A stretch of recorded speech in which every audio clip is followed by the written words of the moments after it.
schedule from 9 to 10. Service over here is at 10:30. Okay. Generally, try to leave 15, 20 minutes towards the end for questions and answers. Great. Or if you would like people to ask you questions while you're talking, that's okay. I don't like that myself. It makes me, where was I? But anyway, we can do it however you want. Sounds great. I usually do this more as a conversation anyways, because I think it's important, especially talking about anti-Semitism, to have a conversation, listening, thank you so much, Yeah, about what people think is happening, what it is, and things like that. I was thinking if we just have a few people, we could rearrange quickly and sit in a circle. Yeah. It'd be a little more intimate. Great. But let's see how many people come. Great. Absolutely. Thank you. So, do you have any handouts or anything? No, I don't typically like doing handouts. Okay. Do you have a card, a business card? Reason. I can give you one. That's my contact information. Oh, sure. Thank you. You're a doctor? I'm a psychologist doctor, Oh, cool. not an MD doctor. I represent the osteopaths down in Carson City. Yeah, it works for Senate. Yeah. Over in Nevada. Yeah. Anybody who lacks carbs, we can help their Yeah, look at that. deficit. I'm gonna steal one of these little sprinkle guys because sprinkles are fun. Thanks. Did you get your slideshow hooked up? No. Here's a, you'd like one. Okay. So you gave a talk here before? Mhm. Well, I missed that. What was it on? The legislature, so that's way out. Is it in general? I mean, The process, my clients, we spoke a lot about medical aid and dying. Don't remember what else I spoke on today. I'm sorry, I missed it. Next time. So you must work with Leah Case. Yeah, down in Carson City. I like that. She's a good person. She's great. I'm a huge fan of her. So, no, I'm sad she's not here today, but she'll be on Zoom. Yeah. She will be doing this from her home. So I guess we have two people involved. One is Emily, who I think is a technical host, and then Leah is a talking host. I don't know. That's the best terminology, but so Zoom host, I think, is Emily.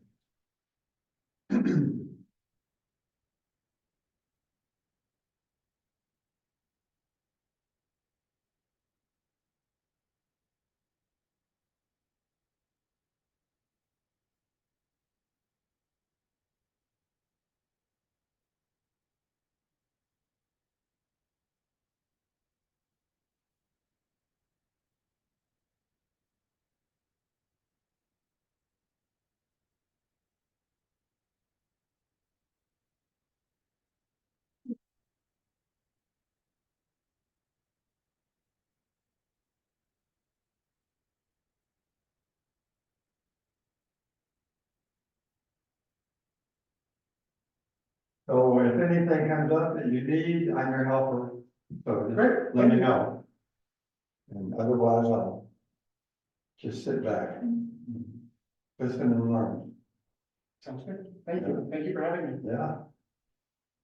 This is very timely. I had a little talk with Kevin about that. He wanted to get you in here in the fall. I said, Kevin, this is timely. This is, we need it now. And so he made an exception and got you in here now. I appreciate it. I think it is timely, and I am going to center a lot of it on current events. On current events? Because that is the anti-Semitism that we're largely seeing is from current events. you must keep up with the news a lot. That's what I was just scrolling on my way in here, because I'm hearing there might be a ceasefire deal.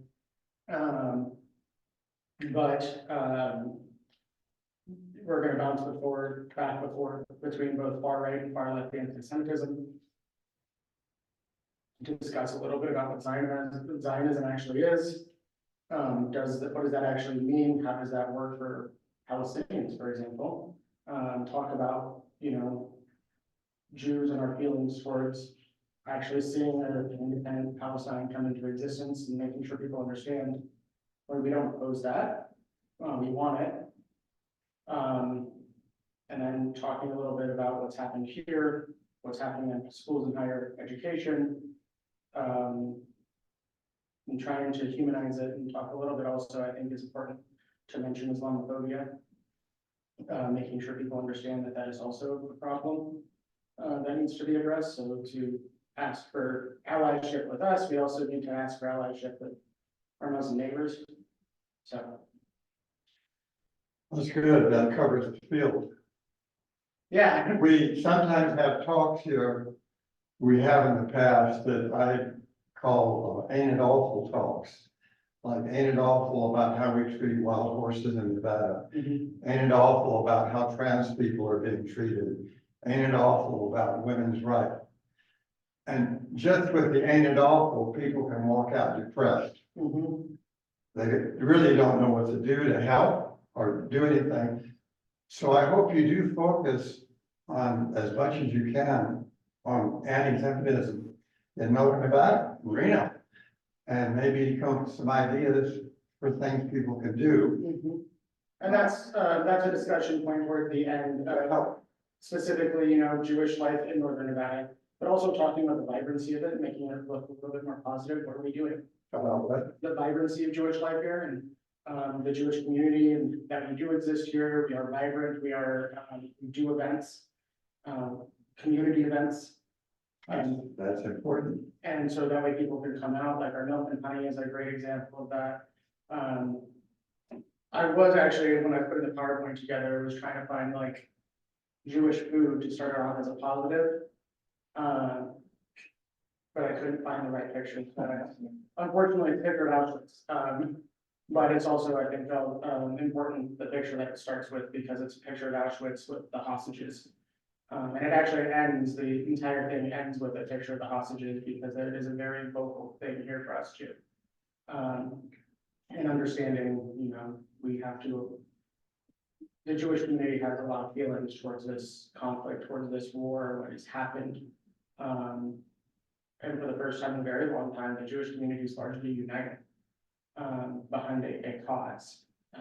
We don't always agree, but there's a time we do and there's a time we don't. So. Yeah, well, that was one of the reasons I thought particularly how appropriate it would be to invite you, because people can get a lot of information about national news from national news, but they can't get local news about what's going on, except maybe what you can. So I really do hope you talk about Reno. Yep. Oh, absolutely. We'll talk about kind of a little bit of history. Again, part of it's a conversation. What do you think this is, right? How do you define this? Where do we come from as a people? Because oftentimes people forget that Jews are not just a religion, we're also an ethnic identity. We are ethnic Jews, unless somebody converts into Judaism, and then they are just a religious Jew. But they also join the people, right? So ethnically, we accept them in. And so it's an important part of the conversation and understanding Jewish identity. So kind of have to start there and then work our way here. You bet. So You bet. let me try to get that open and see if I can I'll text Leah and say, Leo, there's Emily. Hi, Emily. Hey, Bob and Elliot, can you hear me okay? Hi, Leo. Hi, Leah. Hi, I was listening to your little conversation, and I know we can only see one person at a time on the big screen in the Star King room. So I figured I needed to chat so that my face showed up. I'm here, Charlotte's here. I see the donuts, that's Hi, little one. Paul. Oh. Morning, Bob, how are you? Haven't seen you for a while, Leah. I miss talking to you. I miss talking with you. Yeah, we've been busy. And we've got Ginny and Emily and Jenny. Carolyn. Hi, Jenny. Hello. I'll be there later. Okay. Leah, can I send you like a PowerPoint? You can, yeah. Do you want me And to then play you it while just- you're talking? Yeah, I'll give kind of cues on that. I send it to Bell's case. That's fine. Yeah, thank you. And good, I have those permissions.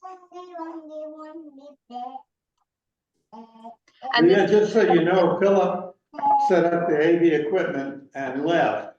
Yeah. And so he's not gonna be here if you need any technical help. I don't know how to set this equipment up. Hi, Ted. it's all set up and ready. I can see and hear Yeah, you. It sounds like yeah. you can hear me. I don't think I have issues. Hi, But Emily. that's What? why I'm here, to do that stuff for you. So, so it sounds like you don't even need me to do anything. Okay, very good.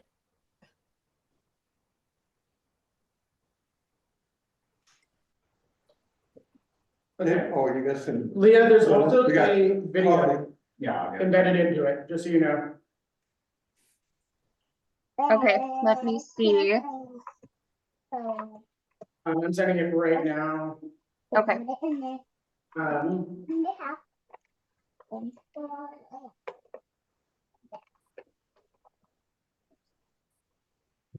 it is slide 4 that has a video. Slide 4 has a video. Okay, I will try and check that. Good morning, Boring. Thanks for joining us.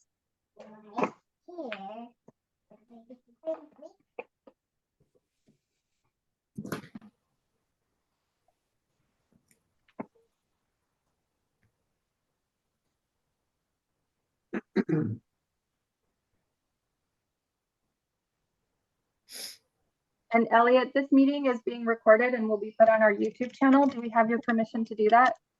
Absolutely. Awesome, thank you. No, I'm excited to be here. I remember last time before the session, we came and had a wonderful conversation. We did. Leah, and just so you know, the PowerPoint's really meant to be more of a conversation with people. It has ask questions to prompt discussion on certain things, and yeah. That sounds good. So is this more of an interactive forum where you want to have a discussion, or are you planning to speak and present? I'd rather have a discussion. I think discussion's the most appropriate way to go. Okay, well, I will keep an eye out for folks who wish to Morning. be online and try and chime in without cutting folks off in person as well, so that we all feel welcome and accepted into this space for communicating today. Sure, thank you. And that is why I wanted to tell you. And then did you receive the presentation? Say that one more time. Did you get the slideshow? It has not come in yet.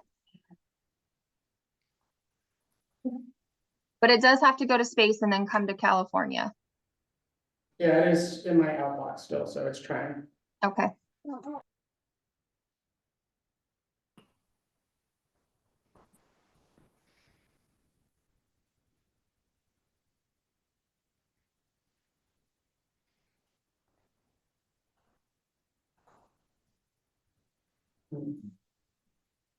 Not wanting to get out of my outbox.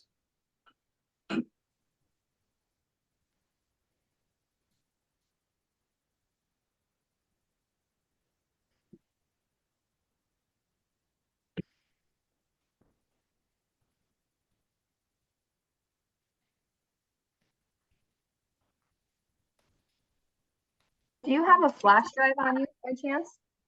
I don't. Okay. I think it's because I'm connected to my hotspot. Oh yeah, there's Wi-Fi there. I think the password is on that bulletin board right behind Ted. Let me do that, and then that'll probably get the slideshow. Yeah, and we've still got 5 minutes. We can always do a 2-minute pause, and I'll read our opening words real slowly. Good morning, Linda. Good to see you.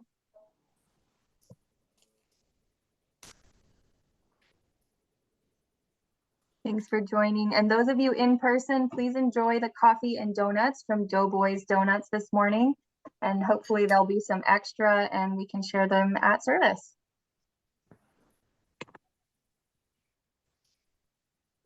I see Kurt and Adina joining us now. We still have 5 minutes to go, but I like to say hi to everybody. Because like Bob said, I don't get to see everybody very often. You need to come visit us more, Leah. Hey, listen, you could come visit me. I'm in Carson.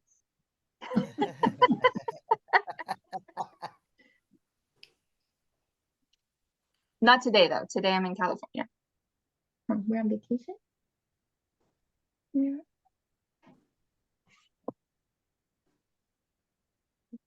Oh, Loretta has joined us.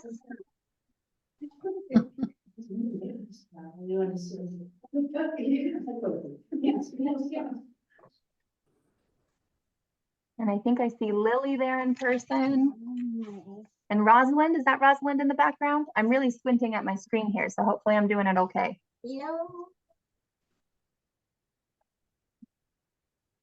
Mhm.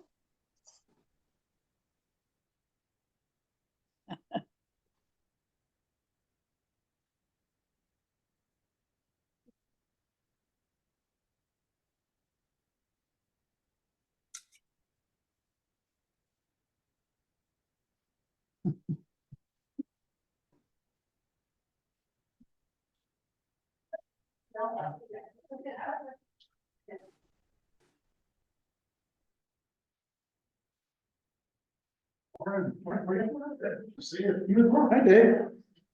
All right, Leah, just, said- Good morning. I saw you out there working Hello. yesterday. How are you? Enjoy. I'm doing great. How about you? Good. You doing okay? Living along. Good. Get your slideshow in. yeah, I just sent out to her. Like Jenny's picture. There with the Hi, balloons. Jenny. It looks great. I love the balloons.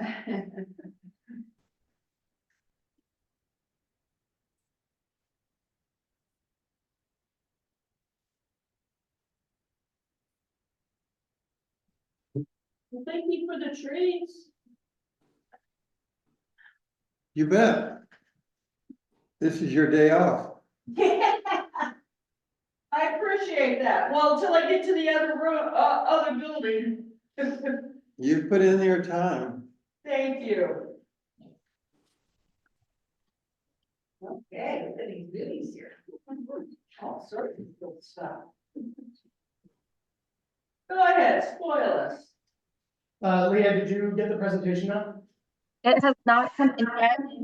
We have 2 minutes before 9 o'clock, so I will keep an eye out. Perfect. It just got through my email. So it Okay. should be to you in a second. And as you know, it has to go up into space and come back out.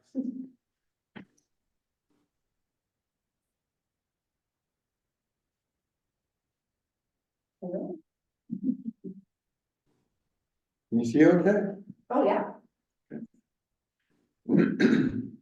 Hi, Ken. Leah, are you gonna do the candle? You know, I'm going to do the reading. I don't have an actual candle here. I do have my Okay, map that has. I'll do the candle before you do the reading.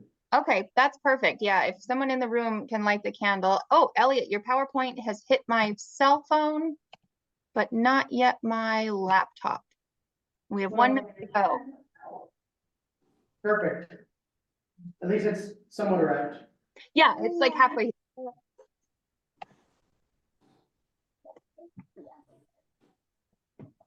Do you need to go poop? Well, fun today. What she said she will, he didn't wait, but the more she bakes, the more I gain weight. Oh, I know. But I don't have any excuse. She decided the winter time, she likes baking, but she doesn't eat it. So she's giving it to her friend. So I'm right across the thing and every morning, I best enjoy that. Good night. Good morning. Good morning. How are you? I'm fine. You? Doing great. David. David. Just need a little. I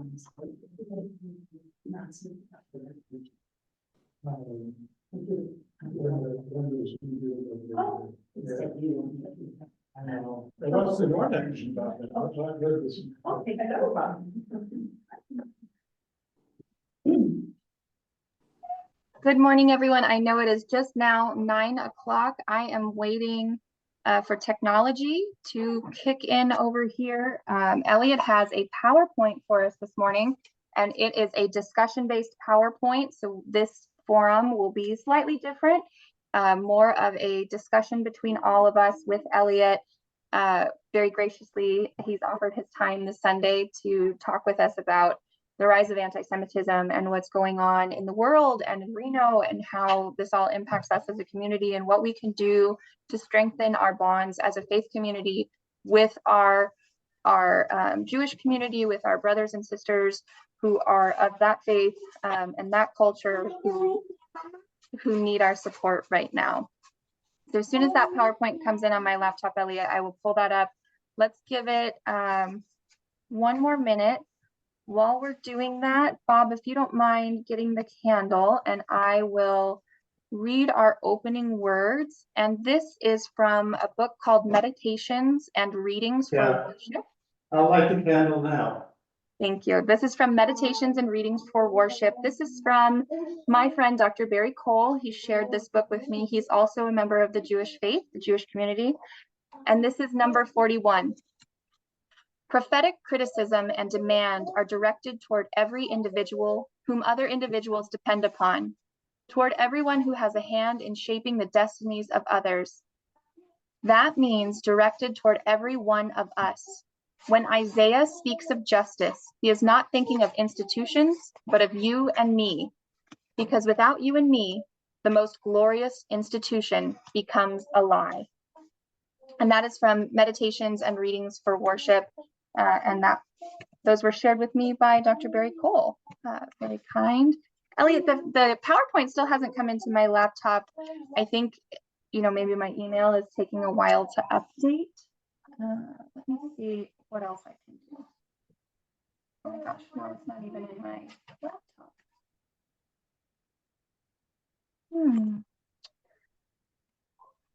Elliot, can you introduce yourself to the group? And I'll let you know we have about 14 folks online as well. Great, sure. Hi, everybody. I am Elliot Malin. Leah is actually a colleague of mine. This is the second time I've had the opportunity and pleasure to come speak with all of you. We did this last January, I want to say, Leah, to talk about the legislative session, how to be advocates in the legislative session. Sorry. It was a lot of fun. That was a more lighthearted conversation than the one we're going to have today. But I am grateful to be back and for all of you to welcome me back here.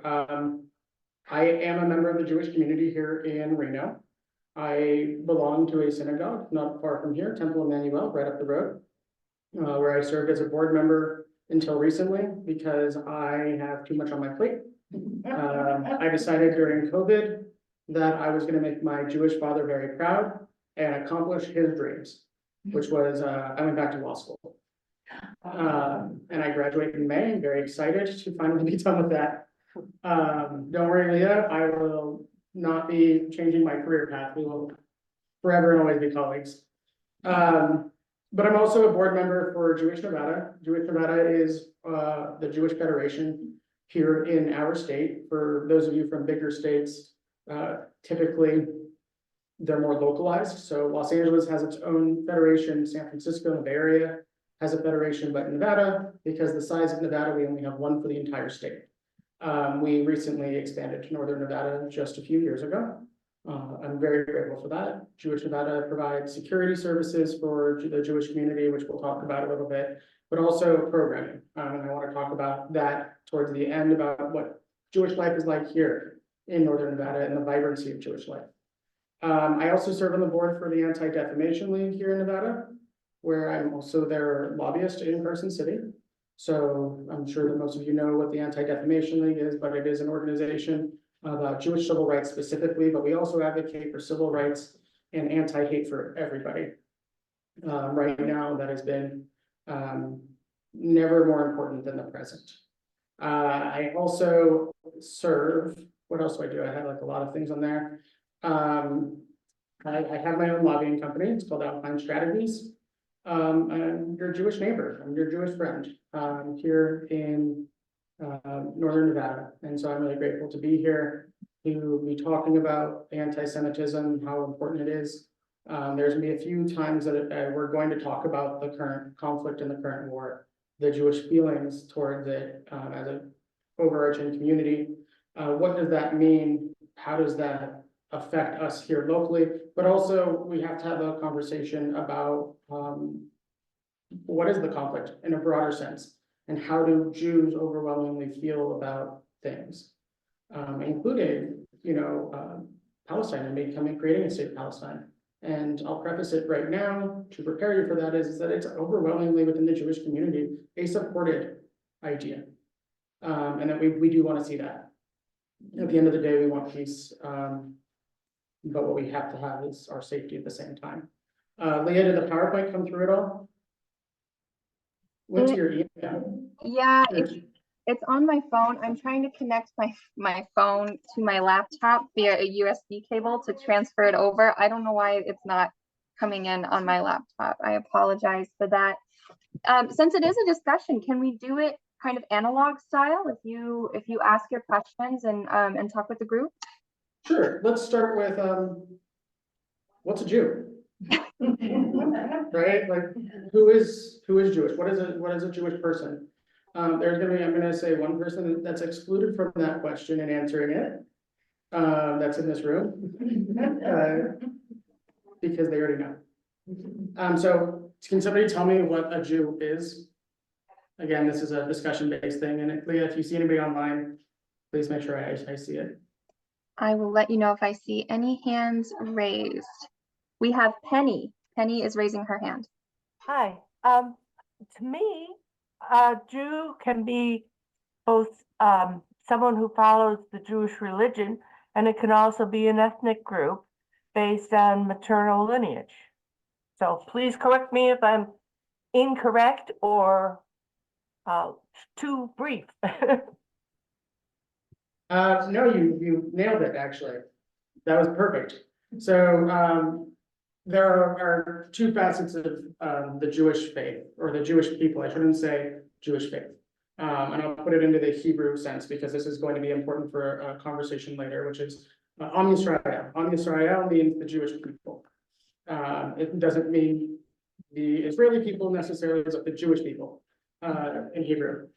One is the faith side of it, right? Those that are religiously Jewish.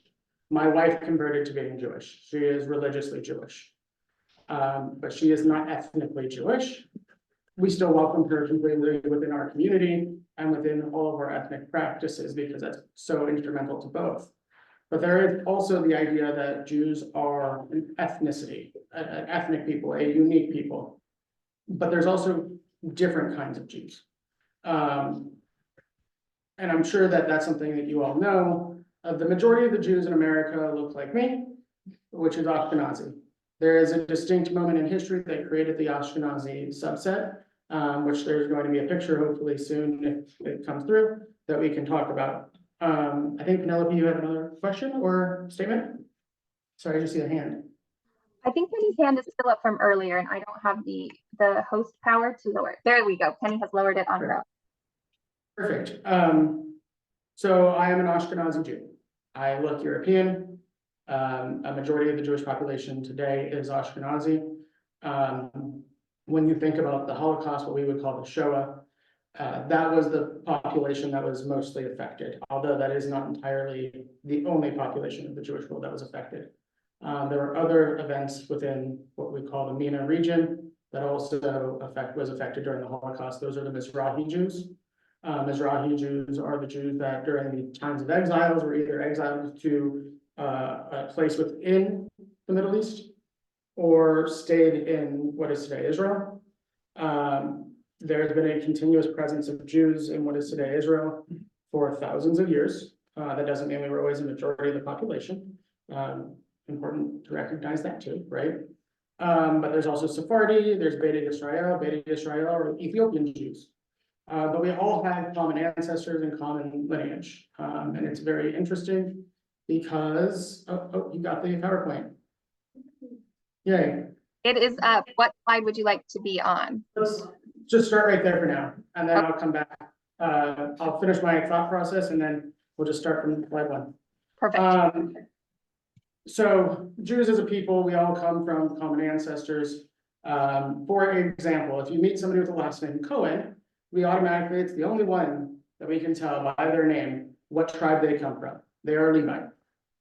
Because a Cohen is a part of the Kohanim, their fathers, they were the priests in the temple.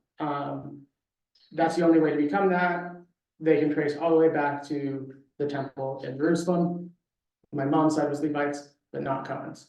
So that's important to understand too.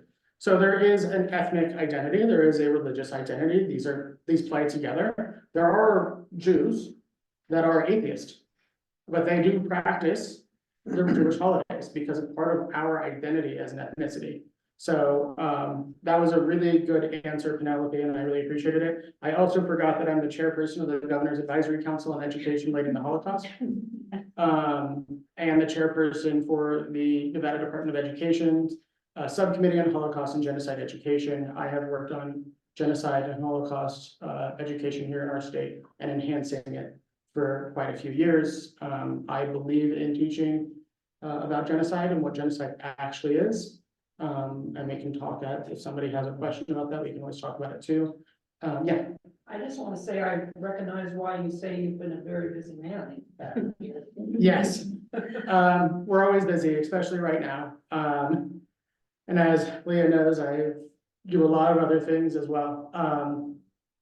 But it's important for me because this is a topic of conversation to talk about genocide really fast and to take a moment to recognize that it's not just the Holocaust, right? There have been other genocides in history. For example, and this is something I am very purposeful to do. I do not put the Romani into the Holocaust. And people always say like, wait a second, but there was a genocide of the Romani. That's true. I find it disrespectful to the Romani to lump them into another genocide. And it has its own name. It's called the Porajmos. And so it's important for me to recognize that and recognize what happened to the Romani during the same time as us. All right, we can go to the next slide. These are just pictures really fast because this is an important distinction. Wait, go to the last one. This is the Brandenburg Gate during Nazi Germany.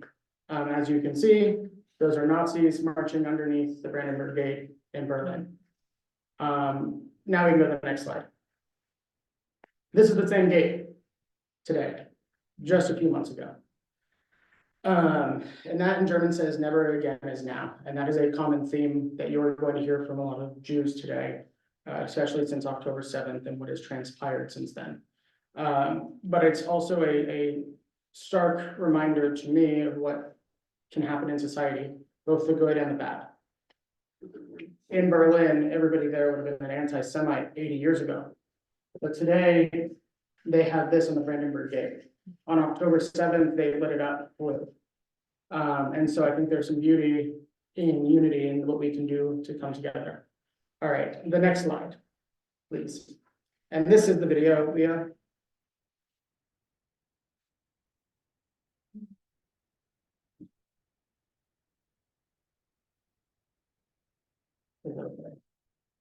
It's fine, as you know.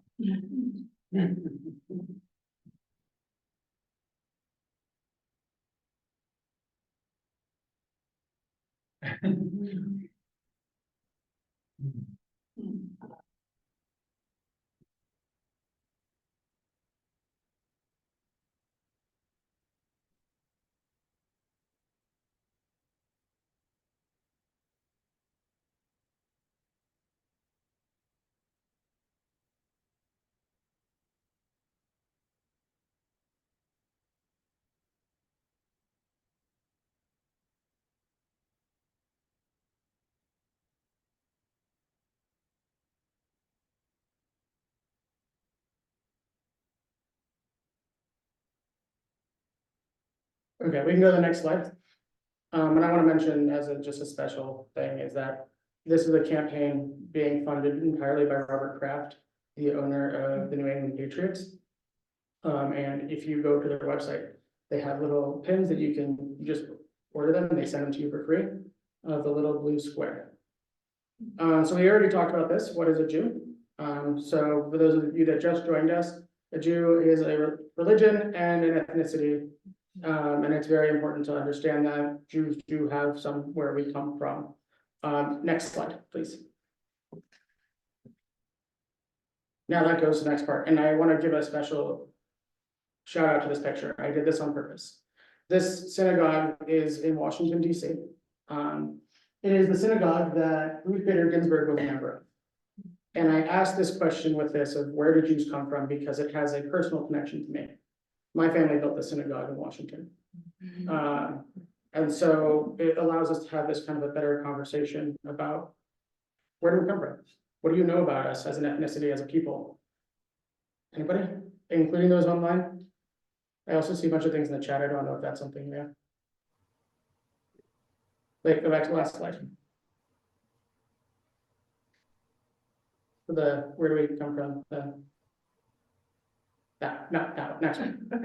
There we go. I'll tell you when to go for it. Yeah. Anyways, where do Jews come from? Does anybody have an idea? All over the place. All over the place. Yeah. Middle East, Middle East. Any other ideas here? Ethiopia. Ethiopia. Europe. Okay. I would like to say something. This is Emily Montan. I come from a matrilineal lineage of Jewish people, and my people are from the diaspora, and they were from Eastern Europe. So there are none of my people are from Israel at all. So just had to say that. But I always tell people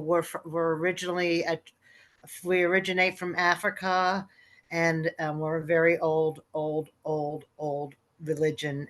But I am one of those atheist Jews, so I identify ethnically, not faith, not spiritually. Great, thank you. That's actually a really good segue into this, because Jews as an ethnicity, and again, I mentioned this, that there is a distinct event in history that created the Ashkenazi Jewish lineage that put us into Europe. Does anybody know what that event is? And so that's kind of a trick question because most people don't. What's that? I didn't hear the question, I'm sorry. What is the distinct event that put Jews into Europe? There is an event in history that did this. It's called the Bar Kokhba Revolt. The Bar Kokhba Revolt was a revolt against the Romans in what was the Judean province of Rome. And it failed. And it created another expulsion. This is actually the event that led to the destruction of the Second Temple. And the Romans expelled Jews up into Europe, originally taking us into what is today Italy, into Rome. But Jews ethnically are 11 people. The DNA, they've done DNA sequencing on this. It's actually kind of fascinating that they were able to take Ashkenazi Jews, Mizrahi Jews, and other subsets of Levite Jews specifically, because if you're a Levite, you have a common ancestor. And they were able to find that that common ancestor was Levantine. And so Jews actually do come from what is today Israel as a people. Now, there is a dispersion that happens multiple times throughout history. That's how you get Persian Jews, for example. We know that because of the first destruction of the temple, and they took the Jews to Persia. But the event that created the Ashkenazi subgroup, which brought my ancestors to Europe, was the Bar Kokhba Revolt, which is actually why it's really apt that we're on this slide right now. Does anybody know what this picture is? I was wondering if you could define Levantine. Levantine is going to be the Levant area of the Middle East. So the Middle East has different groups, and I actually hate the term Middle East because I find it disrespectful to the people. There is the Arabian Peninsula, which is where Arabs are indigenous to, like that is where they've come from. There was an expansion up and throughout, which brought Islam throughout the world. So for example, in Afghanistan, they are not Arab, but they practice Islam, right? That was from that expansion. The Levant is going to be just above the Arabian Peninsula. That is going to include part of Jordan, Syria, Lebanon, Israel, and a part of Turkey. And then you have North Africa, which is also a distinct area. So Egyptian people that are Egyptian are not actually, they're not Arab. They are their own distinct group. And then, for example, and I find this important too, is like people from Iraq are not necessarily Arab.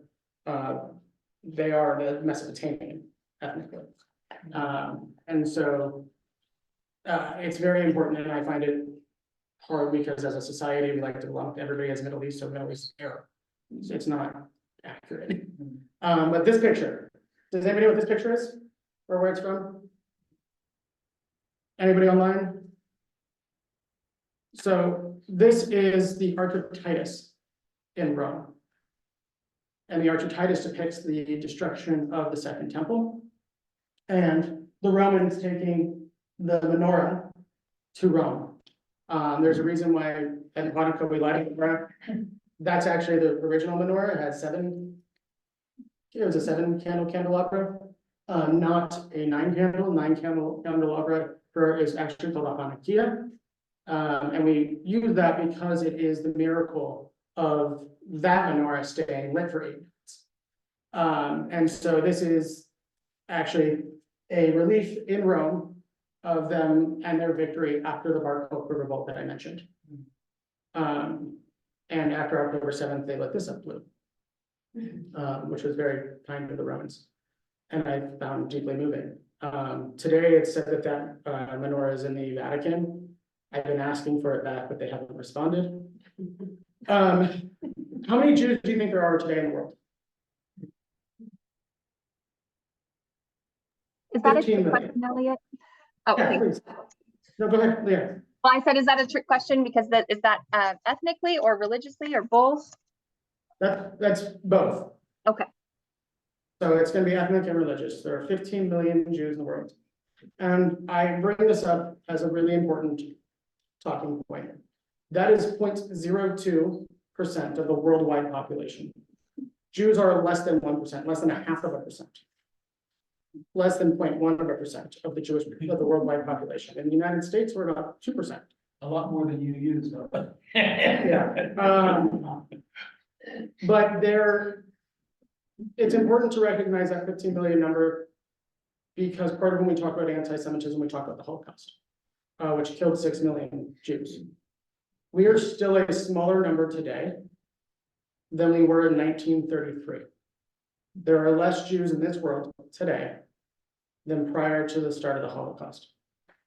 About 1/3 of our population was killed in the Shoah. Shoah is the word that we use for Holocaust. I think I mentioned that. So I want to make sure that we mention that and we put into context the size of world Jewry. All right, next slide.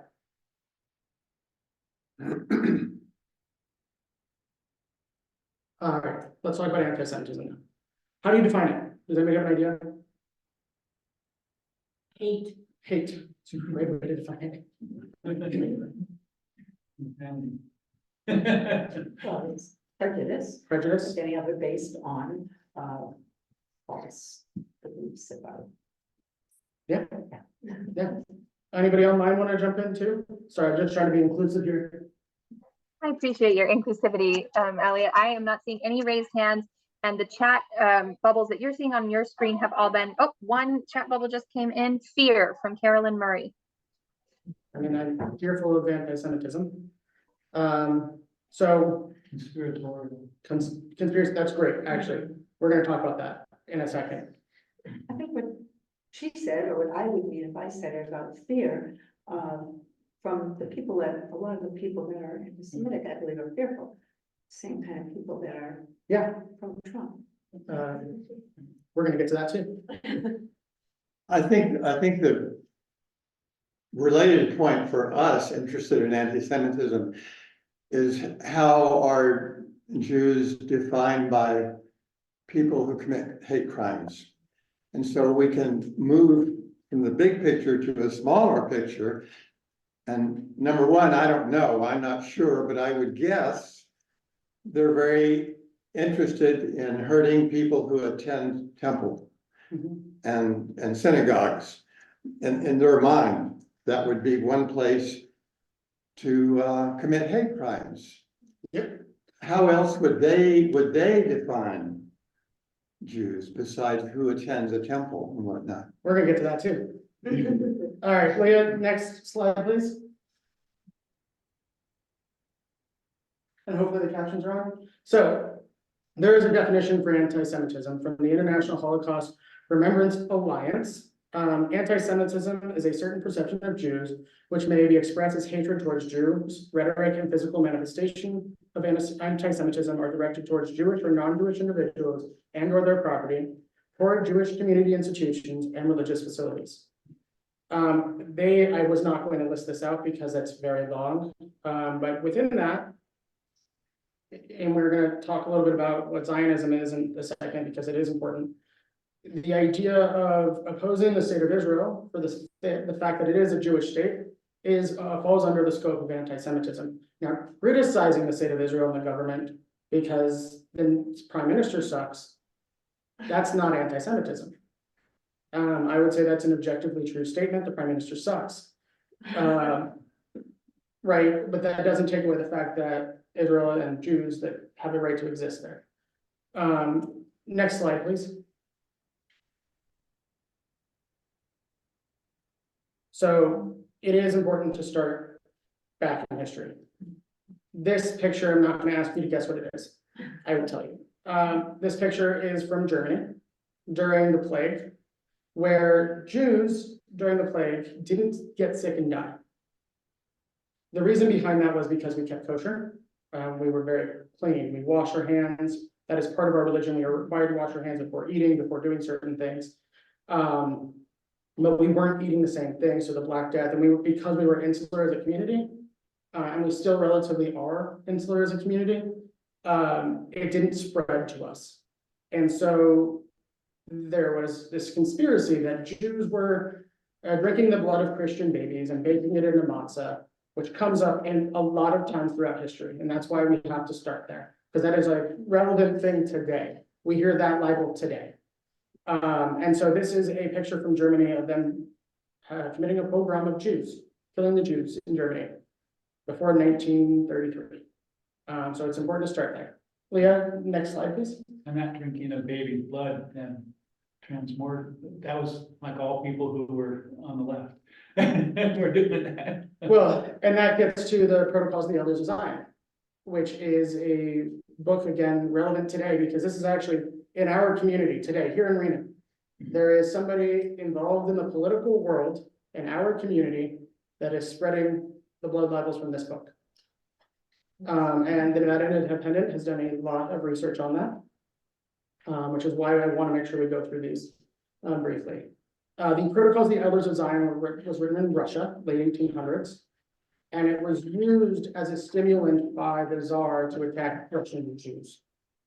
Nothing in it is accurate, nothing in it is real or true. One of the images, though, that you see a lot today are going to be pictures of Jews with the globe and tentacles around it, like an octopus. That comes from the Protocols of the Elders of Zion. So the imagery from this book is still very, very active and prevalent around the world today. So I think it's just a very important thing to talk about. This was really the precursor to Mein Kampf, and Hitler's anti-Semitic conspiracies really do derive from the protocols. What's the date of the original? Late 1800s. Leah, next slide, please. I'm just trying to be cognizant of time. That gets us to the Holocaust. Again, I like to make things personal and have a connection. The picture here is a shtetl called Zambrów, Poland. This is the shtetl that my family is from. The Jewish community of Zambrów no longer exists today. This picture comes from what's called the Yizkor book. Yizkor is a remembrance, which means remember, that my great uncle wrote about the shtetl. Everybody there was killed, and this is actually a picture of the deportation from the community from the shtetl by the Nazis to the camps. I exist today, and I like to mention this as well, because my great grandfather came here. He saw the writing on the wall, and they left. He came here, I mentioned this also very specifically, illegally. He was an illegal immigrant as a refugee. He was not documented, and that's going to be the next slide in a second. Because FDR, while he was also rounding up Japanese American citizens and putting them in actual concentration camps, he was denying Jewish immigration here, knowing what was happening in Europe. And so my father was born before my great grandfather, his grandfather, became a legal resident of the United States. And so this is again prevalent to here, and this is a local connection for you all. And the Holocaust, I don't need to go into detail about. You all know what the Holocaust is, I'm hoping. Only about 50% of Nevadans actually do. From about a recent poll, we're gonna do another one soon. What was that? 50% of Nevadans know really about the Holocaust. What age? We didn't get from the polling data, we didn't get an age demographic, which is why I'm going to rerun the poll this summer. Yes, My husband was a professor at UNR and he taught Holocaust literature there every other year. And he was astounded that people would sign up for the class and had no idea what it was, when it was, where it was. I mean, it was just, he was a young. yeah, which we actually are gonna talk about a little bit more in a few slides. Yeah. So, Leah, next slide, please. So this is the MS St. Louis. This is important to know about the St. Louis, because when I say that FDR was not letting Jews into America, he sent this ship full of Jews back to Europe. They hung out in Cuba for a little bit. Nobody, not even the Canadians, would let them offload. Every single person on that ship that was Jewish died. They were killed in Auschwitz or Bergen-Belsen or a similar place. And so the United States hands on the Holocaust are not clean either. Next slide, please. All right. What do you think about anti-Semitism in our community? Have you seen anything? Do you know of anything? I've heard, I think a lot of people in this community don't know many Jewish people. From where I used to work, there were comments from time to time that I have to say I silenced because I couldn't countenance those kinds of comments, to the point where for a while most of the people I worked with thought I was Jewish and thought I was the one Jewish person they knew. It is just no, but why are you speaking like there was completely out of ignorance, because they thought they didn't know any Jewish people, they didn't, you know. Well, thank you for speaking up and countering that. I know there's been some attempts to burn some of the synagogues. Yes, this picture is one of them. One of those synagogues. This picture is Temple Emmanuel here in Reno. The picture is from the Tree of Life Memorial 6 years ago. Where, if you remember what Tree of Life happened, it was in Pittsburgh.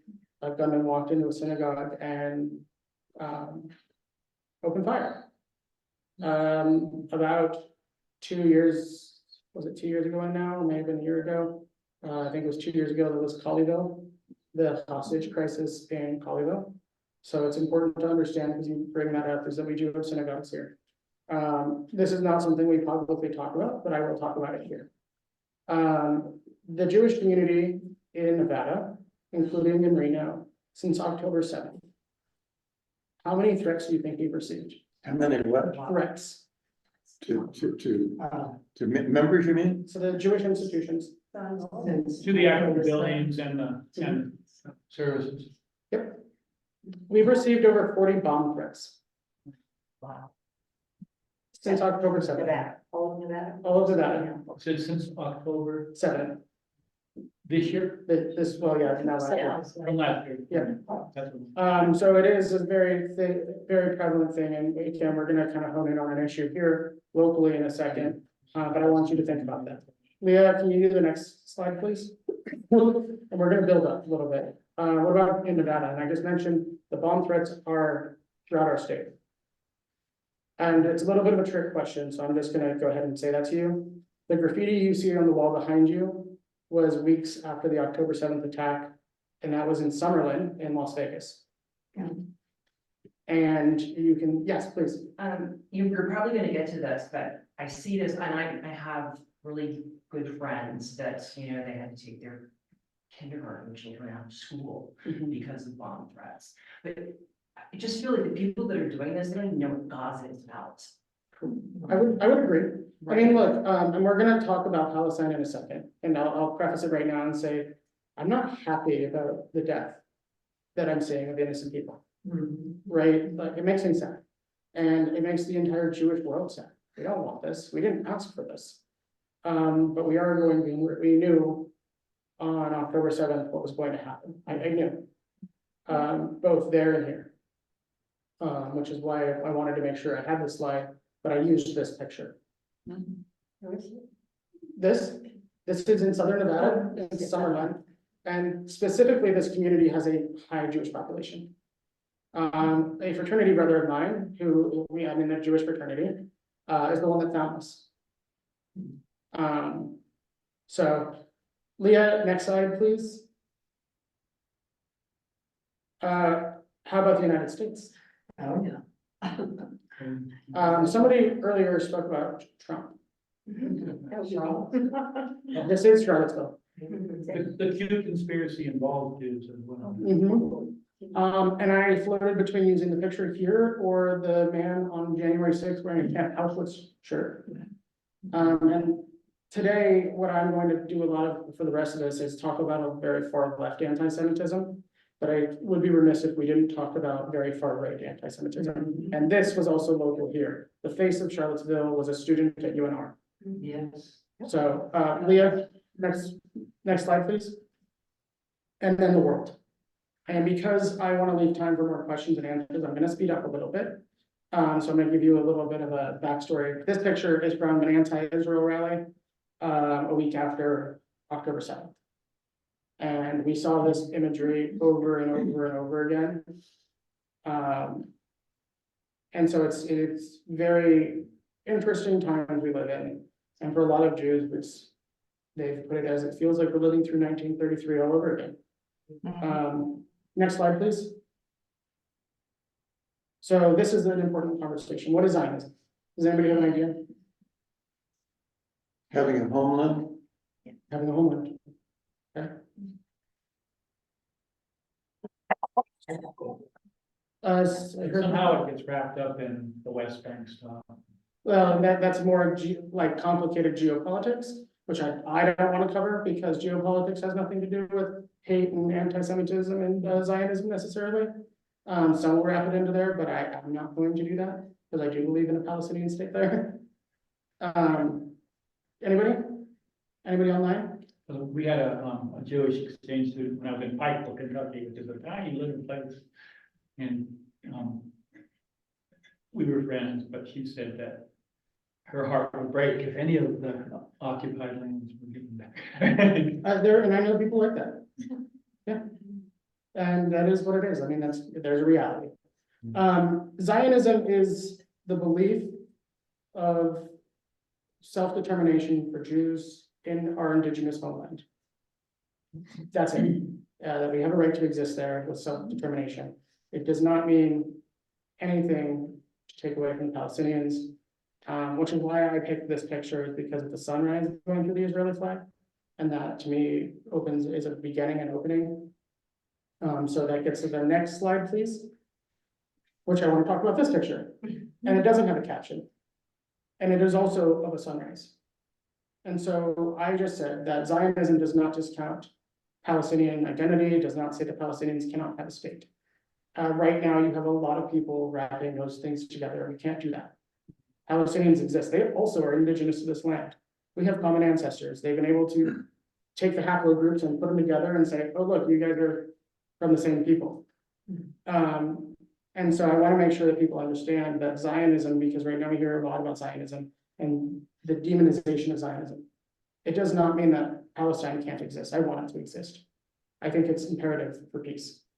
So I wanted to make sure that that was respected and mentioned. Next slide, please. So that gets us to criticizing Israel. And we talked a little bit about the IHRA definition. I use this picture very particularly. Does anybody know what it is? Somebody say it's the UN? It's the universe. It's the UN. It's the UN. It's United Nations Human Rights Council. Yeah. United Nations Human Rights Council has one standing agenda item. Only one, agenda item 7.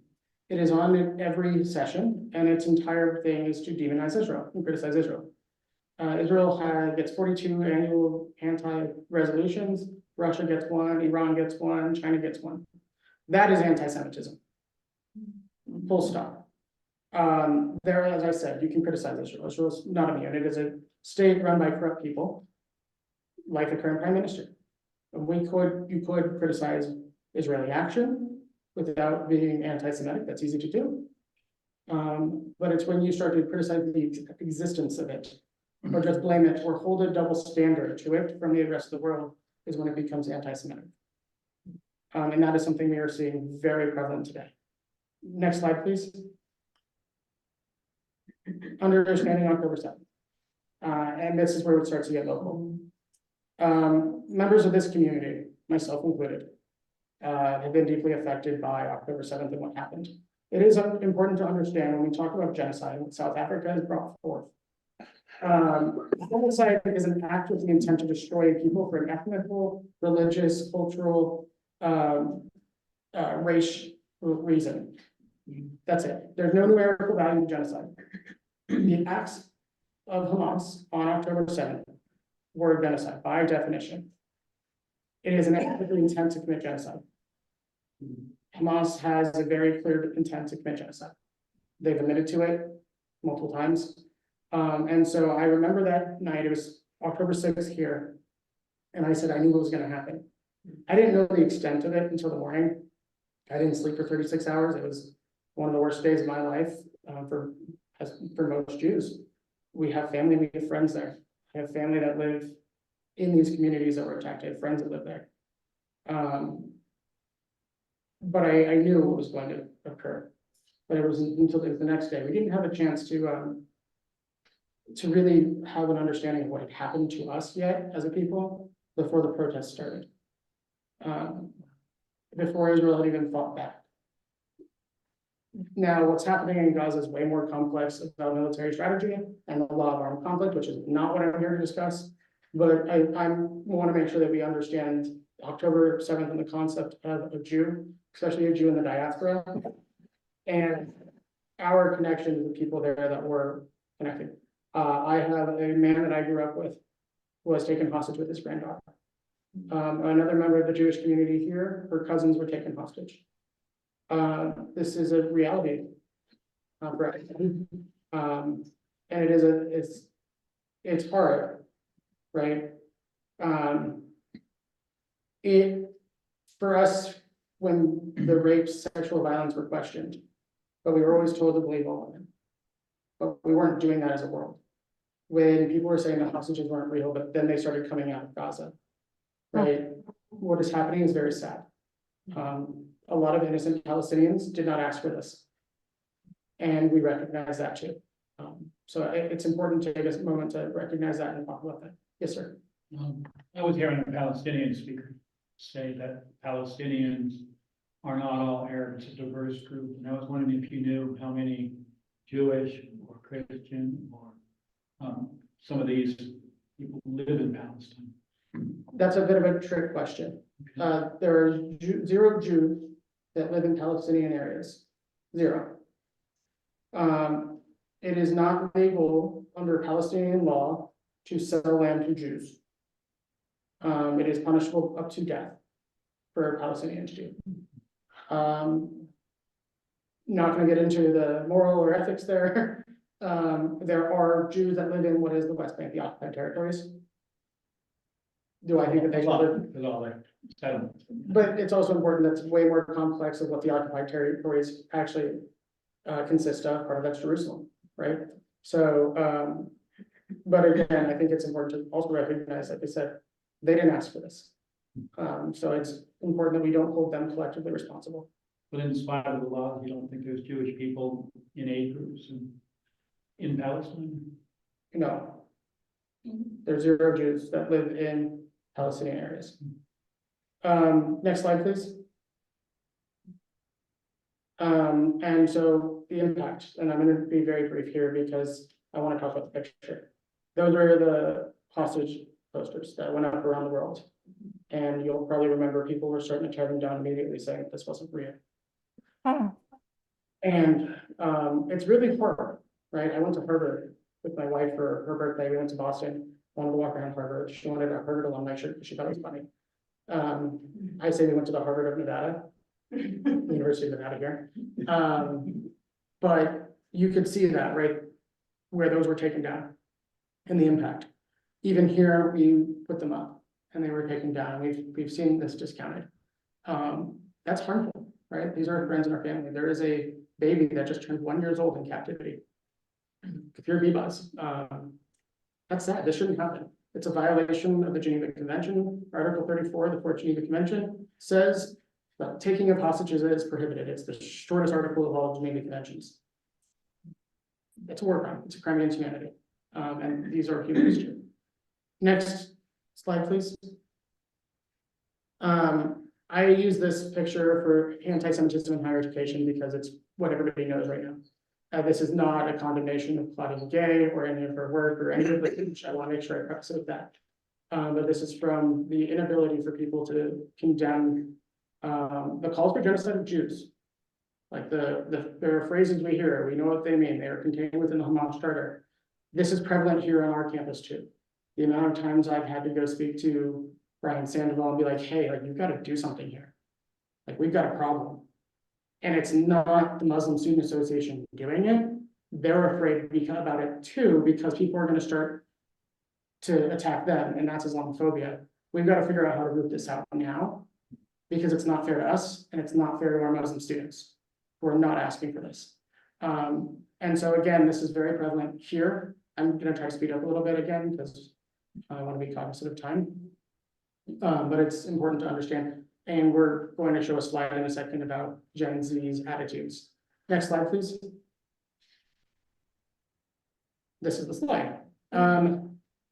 This was from the Harvard Harris poll from last month. It came out a few days ago. And it says, the question was basically, do you think that Jews are oppressors? I want you to look at 18 to 24-year-olds and the response. 67% of Gen Z looks at Jews as oppressors. And I want to take a moment to just realize, like, what does that mean for us as a society? This is our future. These are our kids. And they are being taught to hate. Where are they learning this from? It's TikTok, it's social media. They're using social media to learn about complex geopolitics, and it's informing them, making them give them their information to say Jews are bad people, right? And I've said this many times already that I do not want people to attack our Muslim neighbors. They don't deserve that, right? This is worrying to me. They get a lot of threats too in town. 200% increase in Islamophobic attacks since October 7th, 200%. So it is a very real problem. Yes. But didn't it start about 8 years ago with that, all the hate that was going on? Isn't that would have been that age group that would. Actually, it's the next age group that you would see it in. Because this is the Zoom, like really the COVID kids that didn't get the experience with other people because of COVID. I think that's why part of the reason you're saying this. But the next age group is really the one that you are saying that in. Which is why you actually see it. It comes up a little bit, but it's still much lower. Yes, question. Well, I was just thinking, so that has to do with teaching of history. and my husband was a history professor, and this is where I say that. And also, I think back to the Vietnam War period and what happened there, but I won't go into it detail on campus then, but I'll talk to you later about that. Definitely, and you're right. I started this by saying I'm the chair of the Governor's Advisory Council on Education relating to the Holocaust. The first thing I'll tell you right now is we've failed. Yeah. We have failed. That's a society. I'm just curious, is that Reno or Nevada? This is the United States. No, I know, but I mean, this failure, I'm. No, this is worldwide. It's where technology's taken over the liberal arts. Yeah, it's a I problem. mean, People, that's my impression. people have lost the ability to critically think is what this is, ask questions. That's all that is. But this is a worldwide problem. This is not just local. It is happening here locally. Yeah. We have seen it. Jewish students at a middle school here last year were attacked with swastikas and said that they were oppressors. This is not just because of October 7th. Right. I wonder if they're hearing, Hold on, I wanted to clarify. So I have a 12-year-old grandson who learned about the Holocaust in about 4th grade, all about it. So is that just because Long Beach is better than Reno in educating people? How can, is what I'm Well- saying, 50%, he said of Nevadans don't even know about. don't have the same resources that California has. They have 2 museums in Los Angeles down the street from each other. Right? Museum of Tolerance in the Los Angeles Holocaust Museum. We don't have those resources, but it is a thing that we were seeing worldwide. We saw hate at the Museum of Tolerance. They were showing the October 7th footage, and then there were protests attacking people coming in. Next slide, please. That's where I just want to again mention far-right anti-Semitism very briefly. This is usual imagery, which is the big hook nose, looking greedy. Again, because I'm talking about a lot far left anti-Semitism. I got to sprinkle in far right because it is a horseshoe and it is very real. Next slide, please. Reno City Council. This is actually just a few days ago, like this week. And it was in Mrs. Reno, has a story about it, where I'm quoted substantially. This is, the background is a picture from the Reno Palestine movement here. And the city council allocated $3,000 to Jewish Nevada, the Federation, for Jewish cultural life and events here. They went and opposed it because Jews, they were like, this is a Zionist organization, this money is gonna go fund genocide. No, we do programming here. This money is gonna be used to secure our community here. No public dollars, we've already said this multiple times, no public dollars leave our community. Any money that we raise for Israel is actually strictly for relief, ambulances, trauma services, for hostage families and so on. But they showed up and they started screaming about how we are committing genocide as Jews here in Nevada against Palestinians. And again, there is what is called lawfare, which is the weaponization of the law to fight war. I would categorize what South Africa has done as that. Genocide is a very specific term. It requires a very specific intent, which again, we're not here to get into. And it's a weaponization that is making it less safe for Jews around the world. I was with Alan Dershowitz's daughter, of all people, 2 weeks ago. And this is when they're like, oh, Alan Dershowitz is going to defend Israel. And I walked up to her and I said, your dad can't lose. It's not Israel that he's defending. It's 15 million Jews from around the world. Because if Israel were to lose this, Jews will be slaughtered here. After the Al-Ali hospital was bombed in the first few weeks of the war, which found out to be an errant rocket from Palestinian Islamic Jihad, PIJ, there was a synagogue in Berlin was firebombed immediately. But that's what I'm afraid of. That will happen here.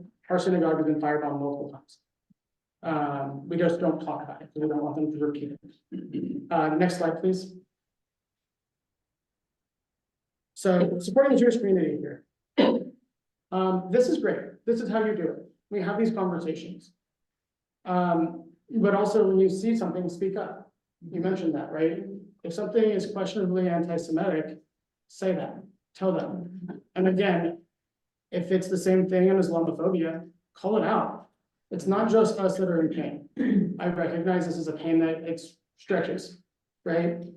Our Muslim neighbors are also in pain. It has been very hard for both of us to watch what is happening. And it is important, again, I cannot in good conscience not mention that. But having these conversations, I'm happy to come talk to anybody. If they really want to get in the nitty gritty about this war, I'm happy to do that. I happen to be very knowledgeable about it. It's part of what I do professionally. But these conversations and humanizing one another is really what we have to do, right? And it's only through the common humanity that we have that we can recognize that we can start to break down these barriers and this hate. And so one, I want to say thank you now, I do have a few more slides, for inviting me to have the conversation. Anti-Semitism has seen a 400% increase since October 7th. On October 6th, we were already at an all-time high in the United States of anti-Semitic hate that we were traveling. All-time high. Since then, we have seen a 400% increase from the all-time high. It is a very real threat. The fears that I have here from this war is not being fought just in Gaza and Israel, it's being fought in the streets of the United States. There have been protests every weekend that have delved into anti-Semitism. And it's scary. So when you see something, say something, as the British put it, if you've ever been on the tube. And, you know, Jewish life here is better. We do host events. Milk and Honey is one of them in the spring. Come to that, it's free. It's a community heritage event where people come out and just celebrate Jewish life. It's usually at a park off of, I don't remember what it's called, but it's a community center off of Keystone, right by the bridge. Down off the river. It's an amazing event, it's free, please come down, support Jewish. McKinley Arts. Yes, that's the one, the Art Center, McKinley, yes. And it's a lot of fun. And it's gonna be safe because the police are always there, because we have to have police there. Show up when we have our vigils. Just reach out and say you support us. You know, John Farahi always hosts an event every year for Israeli Independence Day because Jews are 95% Zionists. Like overwhelmingly, Jews are Zionists. That doesn't mean they don't criticize or critique Israel or the government. So participate is what it comes down to. And I can give Leah a lot of information about what events are to share them with you all. But there is a vibrant life here, right? There is some good. There's all this, we heard a lot of bad and a lot of negative, but there's good, right? And participate in the good. Come out. Leah, next slide, please. And Elliot, I just want to let you know we have 2 minutes left, and Yeah, Dora, I'm trying to okay, speed up. and Dora This wanted is to know where about at the the end- two-state solution. What's that? Dora was asking about the two-state solution, but I think that might be another conversation. I've got lots of plans for that, so we can have another conversation. Yeah, and I have an entire peace plan. But again, I want to mention this because I would be remiss if I didn't. Call out Islamophobia, please. Our Muslim neighbors do not deserve the hate that they also do in the UK. Next slide, please. And participate in their events too. So this is one of my last 2 slides. Can a billboard end anti-Semitism? No, but you're not a billboard. And this is a billboard that's gone up around the country. And so that's when I say, you know, call things out, challenge people. When you see something, say something. When people are criticizing Israel, it doesn't again mean that it's anti-Semitism, but when they're questioning the right of Israel to exist, it very much is. All right, next slide, please. And this should be the last one. These are the pictures of the hostages that are still being held in Gaza. These are our friends and our family. When Jews talk about this war and the unity behind Jews, and I will say that overwhelmingly Jews do not support a ceasefire, a permanent end of the fighting right now. What happened on October 7th, from the Jewish perspective, can never happen again. It was genocide. That is what Hamas did. I have seen the footage. It is the most horrific thing of my life. This can never happen again, not just for our sake, but for the Palestinian sake. And it is very sad. There are a lot of innocent people being hurt. We don't want that, but we also can never allow it to happen again. And so it's a very hard situation. So also, please keep the fact that these hostages, a lot of innocent people, are still being held in Gaza. In mind when we're talking about this war. So, any other questions for me? Yes, sir. I think you mentioned 48 bomb threats in Nevada. Mhm. How many of those were in northern Nevada? About a quarter. And were they against temples and synagogues or, okay? Yeah. How aggressive and how effective have our local police forces been with dealing with that? They've been amazing. The sheriff and chief of police, the mayor, I talk to mayor frequently. And it's not just here, it's also in Las Vegas, across the state. No, I know, but up here, I gotta give them all credit, but yes, up here, they've been amazing. And we work very closely with the FBI and the Department of Justice on all of these. We have a security professional just for the Jewish community here in our state. You have cameras. how, Yeah, cameras. how effective have they been in tracking down the source? They have not been, because it's very hard. Hmm. A lot of these are coming from outside the country. When I say this war is being fought in the streets of the United States, I am being 100% serious. It is affecting us here in the United States, Jews here. There's a lot of things they can't do, there's a lot of things they can do. When it is somebody local, they're very good about getting to it, but it's very hard when it's not somebody even in the country. Other questions? I'm curious, if Yes. you read Tom Friedman and if you agree with him, Tom Friedman in the New York Times. I've read some of his stuff, sometimes I agree. I find it very hard to agree with people 100% of the time, because if you do, you're being lied to. Oh, okay. It's a political answer, I work in politics. Oh. I think we should always have critiques for one another, because it's good. It's good for discourse, it gets us to challenge one another and have more thoughtful conversation. But there's things that he says that I agree with. So, yeah. Elliot, Mm. I want to talk with you all day, and I think that is the sentiment I'm getting from around the room there in Reno and online. There's so much to talk about. We have taken up your Sunday morning. We are over. It's 10:02 right now, and I appreciate your time so much, personally and professionally. Please enjoy stay in chat. And yes, Penny, we will ask him back.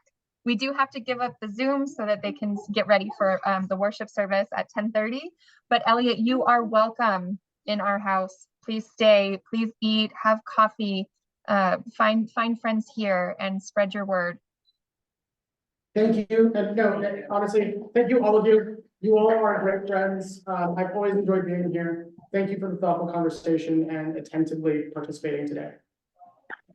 Wonderful. All right.